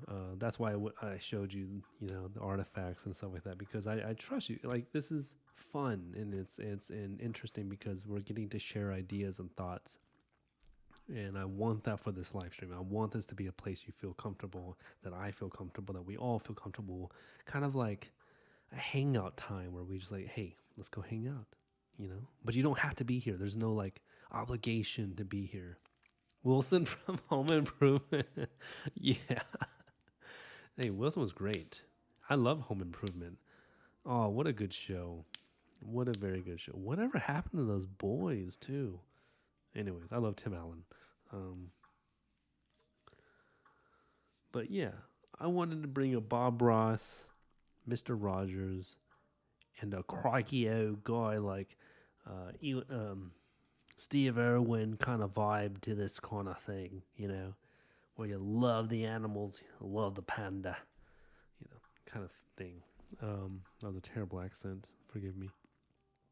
But anywho, all you guys and ladies, Fraggle Rock rules, by the way. Thank you for watching this channel. Thank you for participating. Thank you for being very encouraging. And wherever you are in your life right now or you're going, know that you're seen, that, you're heard, and that, you know what? We're here for you. I'm here for you.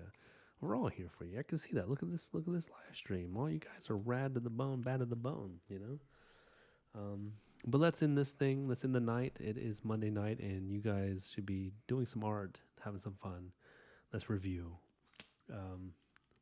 Zmei the dragon, 3-headed dragon going down with the fire part right here blowing over, being pushed by the princess in to rip off the earth dragon scales, which are more square, less, triangular, and falling and crushing with, defeat, burning guy, all this kind of stuff. We got stuff going on. We got this laid out. Most of the inking done. The only inking I need to do is the tail with the scales, which I'll probably do that all day tomorrow because it's going to take me forever. I left all this shadow here, but yeah. And then you have the water dragon. He's kind of got this liquidy, smoother scales and vibe and gills and stuff going on, which is cool. Here's the last question, though. I need a yes. I mean, black or no black, or black or color. Just answer with that, probably. Should these spaces where I would usually ink it all black, should I do this in black? Right? Here. Or should I do it in a watercolor, like a dark watercolor? Let me know, because that's going to decide how I start sketching tomorrow. Secret City. I don't know the Secret City. I know Fraggle Rock, that's for sure.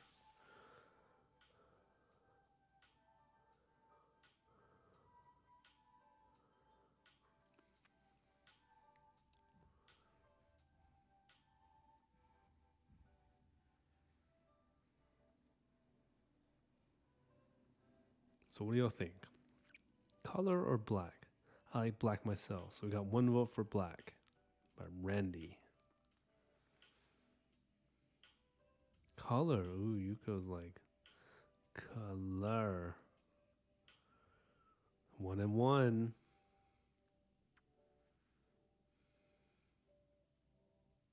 Krusty says color. Frozzy says color. Oh, we got 3-1. Big Garza, what do you got? Black or color? Oh, we got 2 black, 1 color. Oh, pointillism. Pointillism. Interesting. Daniel, don't you do this to us. You're the deciding factor if it ties out or if it just ends. Would you prefer to see black and white with black or color?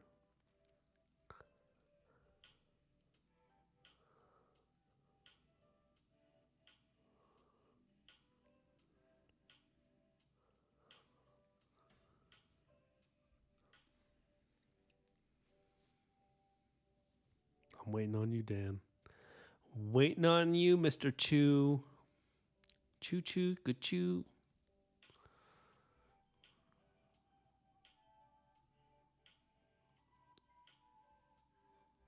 We're about Secret City. Oh, I'll check that out.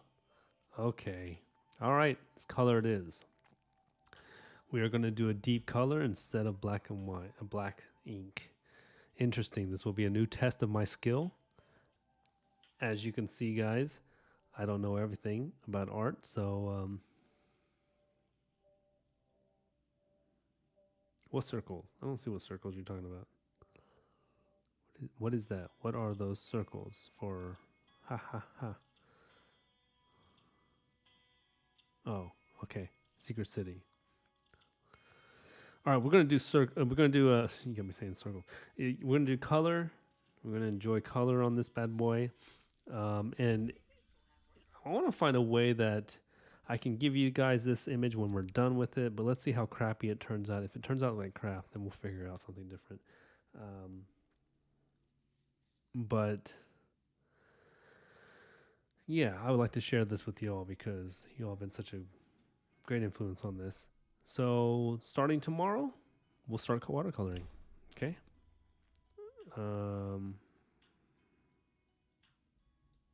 New week is starting. It's Monday. Tomorrow is Tuesday. A new Tuesday. Thank you guys for watching. I really, really appreciate y'all joining tonight. It's been very helpful for me and my spirit. I hope it's been helpful for you. And I guess I'll see y'all tomorrow night. Get some rest. Enjoy your day.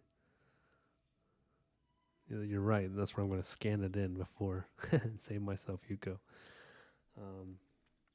Anyways, have a wonderful, blessed night. Have a wonderful, drawing session. I hope that y'all wake up tomorrow and just want to draw. So if you're a creative, go create, and I will see y'all soon. Happy and merry eclipse.